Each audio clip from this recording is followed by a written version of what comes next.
Next result అనేది వెంటనే ఇప్పుడే 1 డేలోనే డిసైడ్ అయ్యి, ఒక షోలోనే డిసైడ్ అయ్యి అనేసుకోవటం కరెక్ట్ కాదు.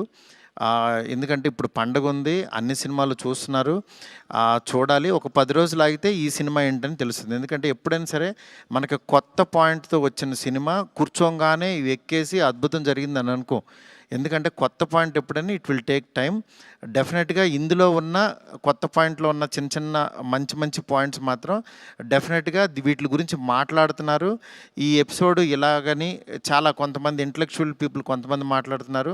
అర్థం కాని వాళ్ళు తిడుతున్నారు. ఇట్లా రకరకాల ఇవన్నీ వస్తున్నాయి. ఇట్లాంటి దాంట్లో అప్పుడే మాత్రం డిసైడ్ చేయొద్దు దయచేసి రిజల్టు. కొంచెం వెయిట్ చేయండి, ఓపికగా చూడండి. నిజంగా ప్రభాస్ గారి అభిమానులు కొంతమంది అంటే అందరూ యాక్చువల్గా డిసప్పాయింట్ అవ్వలేదు, కానీ సాటిస్ఫై అవ్వలేదు.